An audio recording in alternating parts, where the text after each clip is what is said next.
Salve, Dev! Bem-vindo a mais um episódio aqui da nossa série Portfólio de um Dev Sênior. Mais 5 minutinhos aqui de conversa. Eita! Onde eu vou apresentar aqui meu projetinho pra vocês aqui. Se você não me conhece, eu sou o Daniel, dono do canal Daniel Dev Figueiredo.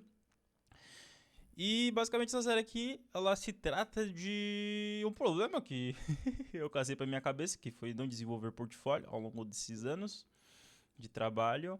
E no meu último vídeo eu falei um pouquinho sobre o Redux, né? E hoje eu queria falar um pouquinho mais sobre o código, né? Eu mostrei um pouquinho sobre as funcionalidades que a gente consegue fazer tendo os dados previamente estabelecidos ali em suas estruturas, onde a gente pode fazer aí já a previsão lá das interações entre as telas, por exemplo. Por exemplo, isso aqui, ó, é um componente, isso daqui é um outro componente, e por meio de um único store, né, eu consigo fazer a conversação entre essas duas telas, né? Então, tipo, fica muito interessante para fazer coisas que são relativamente complexas, né? Por exemplo, isso aqui é um pouquinho duro de fazer de cabeça.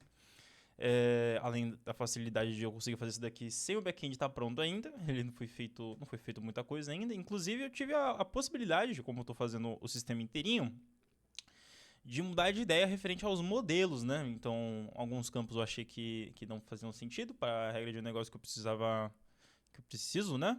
De fato desenvolver. E basicamente foram cortados fora, né?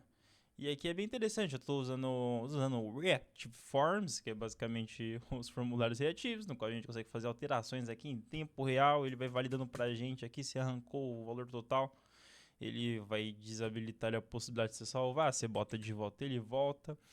E é basicamente isso. Agora, neste momento, o que eu gostaria de abordar aqui com vocês nesses nossos restantes 13 minutos, Ctrl Shift S, é o código, porque eu gostaria de justificar uma das decisões que eu tomei na hora de desenvolver isso daqui, que basicamente o que acontece?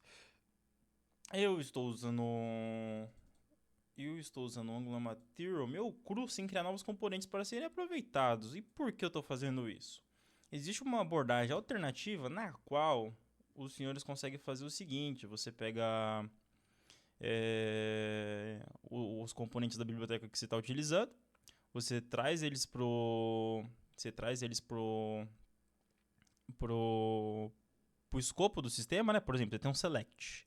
Seu select ele vai ter alguns parâmetros que são impertinentes lá pro seu endpoint lá. Você precisa mandar para a sessão de serviço lá, aquele campo importante ali. O que acontece? Você já consegue deixar ele já engatilhado para na montagem do componente ele fazer aquele request. E basicamente ele vai te devolver a informação que você precisa, né? E por que a gente faz isso? Para não fazer um código do tamanho de um... fazer ele muito grande. Então, para evitar de fazer um código muito extenso, você acaba apelando para esse modo. Coisa que eu não estou fazendo aqui. Basicamente, aqui o que eu estou fazendo é... eu consigo chamar as seleções diretamente aqui usando o select do store, que ele está injetado aqui. Eu achei mais bonito que eu nunca usei esse tal de inject aqui ao invés de criar um construtor. E eu tô achando bem legal de fazer aqui, que ele fica azulzinho aqui pra mim e tal. Se fosse outra cor também ficaria diferente pra mim. E aqui eu crio pouquíssimas coisas que basicamente eu tenho que criar. No caso, eu precisaria criar um form. Se eu tivesse criado um componente filho, eu teria que mandar os dados desse formulário pra lá. Cria um outro form, por causa que essa tela aqui, por exemplo, que é uma tela acho que com mais cacareca que eu tenho, que é essa. E isso aqui vai ter filtros em cima também, posteriormente. Então vai desfrutar desse bloco de código a mais. Mas aqui ele tem pouquíssimas coisas. Ele está de tudo que eu preciso. Eu já tenho disponível só chamando, né? E eu consigo fazer alterações aqui apenas disparando ações, né? Basicamente aqui eu preciso combinar o pedido selecionado com a rota que eu estou utilizando, tal. Aqui, deixa eu ver aqui no meu onSubmit. No meu onSubmit eu preciso saber qual operação que está rolando. No caso, que são opções de operação, né? Que eu crio um enum para poder fazer isso. Que também está no Store, que ele se compartilha entre as telas. Basicamente aqui ele tá criando ou atualizando, ele vai fazer essas alterações aqui, mandando os dados do meu form, que já foi planejado para poder funcionar. Infelizmente eu não utilizei o TypeScript para poder dar uma consistência no desenvolvimento para poder... Inclusive eu acho que tá sim. Aqui ó, período. Isso aqui o formulário é tipo N, né? Teria que fazer alguma coisa referente a isso.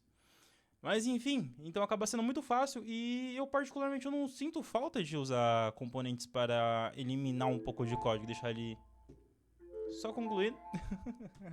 Acabou mais 5 minutos, maravilha. Só pra concluir. E é uma necessidade que acaba não surgindo pra mim de criar componentes pra poder diminuir isso.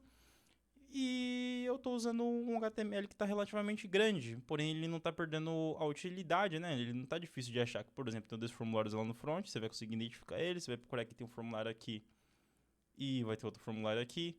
E eles estão alinhados? Estão alinhados? Estão alinhados, tal, por conta da minha regra de negócio. Pode ser considerado um código relativamente grande e talvez desnecessário que poderia ser reaproveitado. Duvido um pouco que eu reaproveitaria esse daqui em outro lugar devido à especificidade, né? Seria mais por padrão de projeto. Mas acabou que a minha abstração aqui para poder escolher a maneira que eu ia montar os componentes, como está tudo bem casado com o nosso conceito de store, acaba que não tá me fazendo sentido, né? Então, isso aqui é uma discussão que existe, né? Quando você vai trocar uma ideia com o pessoal da tua empresa para poder escolher a maneira como vocês vão fazer o desenvolvimento das coisas. E basicamente isso. Como a gente geralmente vai mexer aqui, isso aqui é só uma linguagem de marcação. Aqui que importa de fato, né? Onde é que os bugs acontecem.